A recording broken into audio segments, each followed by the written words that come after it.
9. The Sabbath of the land and man. We have already noted the Sabbath of the land. The first reference to it in the law is Exodus chapter 23, verses 10 and 11.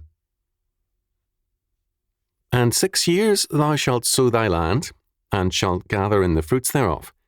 But the 7th year thou shalt let it rest and lie still, that the poor of thy people may eat, and what they leave the beasts of the field shall eat.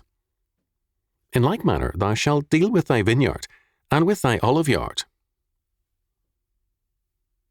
Other texts on this matter are Leviticus chapter 25, verses 1 to 7, verses 10 and 11, and verses 20 to 22.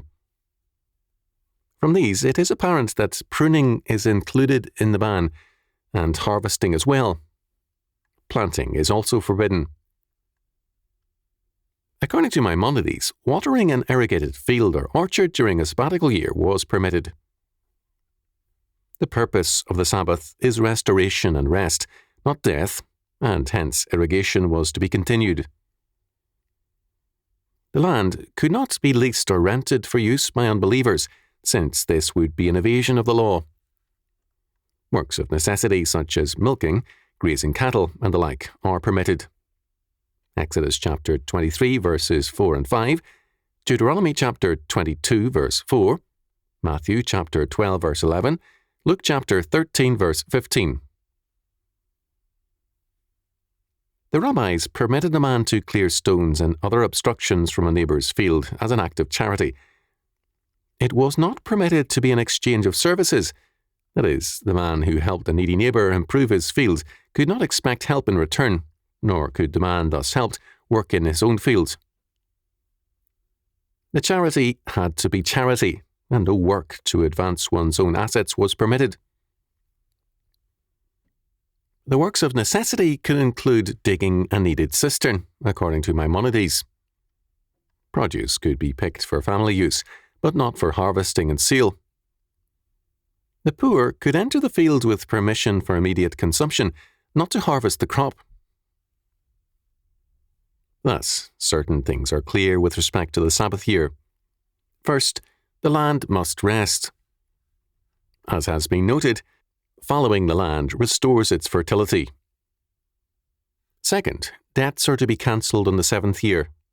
Deuteronomy chapter 15 verse 2, so that there is a rest for a man from the burden of debt, and also release from slavery. Third, there can be no cessation of concern for the poor. The poor must still be provided for. Fourth, living 7 years on 6 years' income and without long-term debt fosters providence and foresight. There is, however, another factor of very great importance.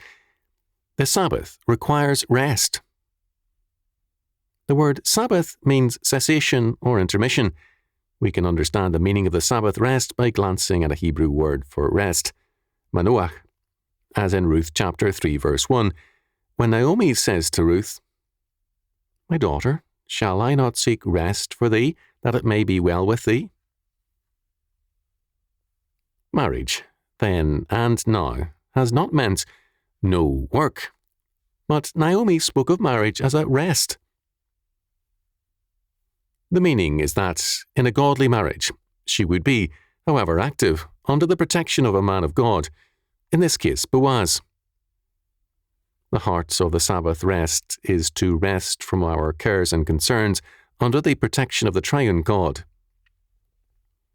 Without faith there can be no Sabbath for man.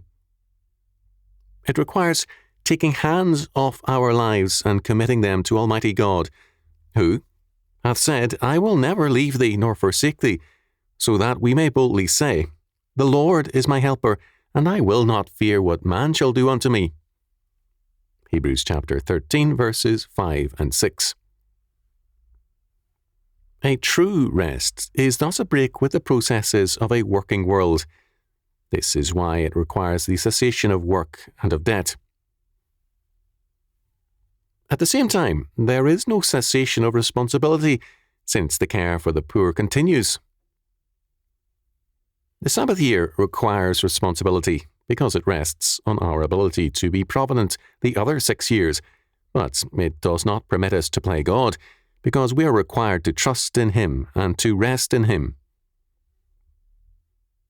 All this, however, does not exhaust the meaning of the Sabbath. It begins with the Sabbath of the land. The Sabbath, or fallowing of the land, restores the fertility of the soil and is more effective than manuring or fertilizing in any other way.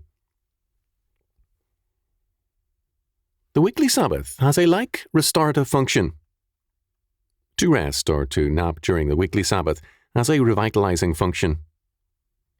Man without sleep becomes disoriented as well as exhausted.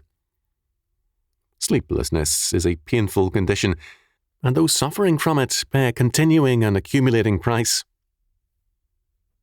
The Sabbath rest can be compared to sleep.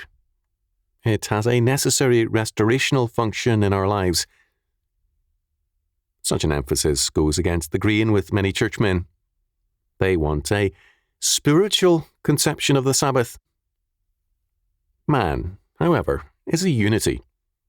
The rest he needs is a trust in God's care and providence. This trust enables him to sleep nightly in peace. David's psalm says it beautifully. Offer the sacrifices of righteousness, or justice, and put your trust in the Lord. There be many that say, Who will show us any good? Lord, lift thou up the light of thy countenance upon us. Thou hast put gladness in my heart, more than in the time that their corn and their wine increased. I will both lay me down in peace and sleep, for thou, Lord, only makest me dwell in safety. Psalm 4, verses 5-8. The sacrifice or offering of justice is a precondition of rest, together with a thorough trust in the Lord. The result is the ability to sleep in peace and in the safety of faith. The weekly Sabbath rest is thus good for our total health, physically and spiritually. The land is strengthened and restored by its rest, and so too is man. The recognition of this fact is important for our future. The same is true of the sabbatical year. Virtually its only survival in our world today is in the academic community. Professors get paid a sabbatical year. From my observations as a student, the professors return no better, and sometimes, in some cases, a bit worse for a year's dissipation. The students, at least, gained a rest from the professor's version of humanism. Apart from God, man cannot rest. There is no peace, saith the Lord, unto the wicked. Isaiah chapter 48, verse 22. But the wicked are like the troubled sea when it cannot rest, whose waters cast up mire and dirt. There is no peace, saith my God, to the wicked. Isaiah chapter 57, verses 20 and 21. It is absurd to admit that a rest for the land can be restorative, but not a rest for man. Man is a part of creation, and God's Sabbath blessings begin with the soil and reach their climax in man. Therefore, rest in the Lord.